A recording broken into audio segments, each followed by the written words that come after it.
Today, we're going to dive into a simple story, but don't let its simplicity fool you, because it holds a really powerful message about fear itself. It's a tale about a tiny voice that somehow became a terrifying roar, and what that can teach us about our very own inner monsters. So let me just ask you this. Have you ever had a small worry, something you knew you needed to deal with, but you just kept putting it off? And as you ignored it, you could almost feel it growing in the back of your mind, right? Twisting and turning into something that felt huge, scary, maybe even unbeatable. Well, if any of that sounds familiar, this story is for you. All right, so our story begins in a place that's supposed to feel safe, a quiet home. But that feeling of peace, it's about to be shattered by a voice coming from the darkness, an unseen terror lurking just out of sight. Picture this, a rabbit just living its life, perfectly happy in its cozy, familiar cave. This is its safe space. But one day, that all changes. From the deepest, darkest part of the cave, a voice emerges. It's just a presence, something it can't see, but it's enough to turn its sanctuary into a place of pure dread. And then, suddenly, a voice so deep and loud it seems to shake the very ground booms through the cave. It roars, "I can crush elephants." I mean, can you imagine? A threat so huge, so unbelievably powerful that it just paralyzes the poor rabbit with fear. So, what does the rabbit do? It runs. Completely helpless, it bolts from its own home, desperate to find someone, anyone to help. But fear, as we're about to see, has a funny way of spreading, and it can take down even the strongest among us. The rabbit finds some pretty impressive allies: the clever wolf, the mighty tiger, the powerful rhino, and then, the biggest of them all, the elephant. And each one, full of confidence, marches up to the cave. But one by one, they hear that same earth-shaking voice, and every single one of them turns and runs away in absolute terror. So now, the rabbit is completely alone. You can just imagine how it feels. If the strongest, bravest animals in the entire forest were too scared to face this monster, what hope was there? The problem didn't just seem big anymore. It felt completely and totally impossible. But then, just when it feels like all hope is lost, the most unlikely challenger you could imagine appears.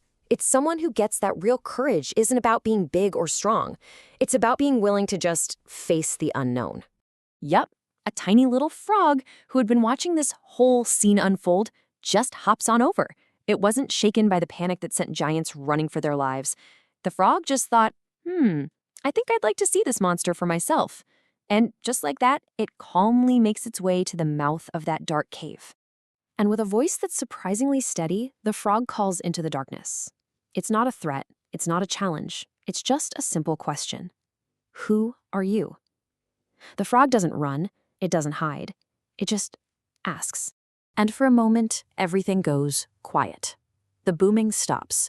The whole forest just seems to hold its breath, waiting to see what this monster will do. And then, something small creeps out from the shadows into the light.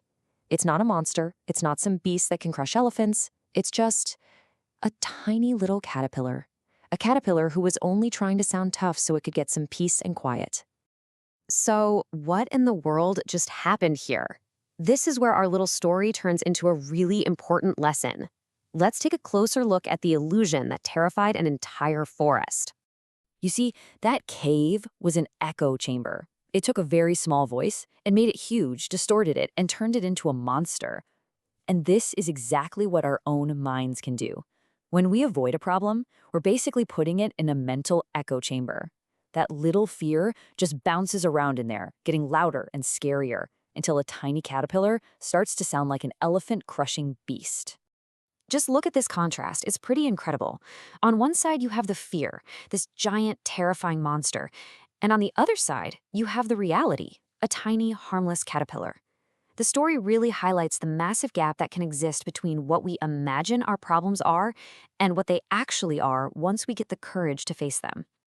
Okay, so here's the most important part. How do we take this lesson and apply it to our own lives? Because let's be honest, we all have our own caves, and we all have those voices echoing inside them. The real question is, what are we going to do about it? I really want you to let this one sink in. The monster's power didn't come from the caterpillar. Not at all. It came from the rabbit, the wolf, the tiger. It came from them running away. It came from avoidance. When you turn your back on a problem, you are literally handing it the microphone. You're feeding the echo in your own mind. So, how do we become more like the frog? Well, we can actually follow its lead in 3 simple steps. First, identify the fear. Actually name that voice in your cave. Is it the fear of having a difficult conversation? Is it the anxiety about a work presentation? Give it a name. Second, question the voice. Challenge it. Ask, are you really as big as you sound? What's the absolute worst that could happen here? And third, take one small step. You don't have to conquer the whole thing at once. Just take one tiny step toward the cave. Just shine a little bit of light inside. You might be surprised by what you find. The truth is, most of our so-called monsters are just caterpillars in echo chambers, and facing them is the only way we can finally see them for what they really are. Till then, stay patient, stay grateful, and keep moving forward in life.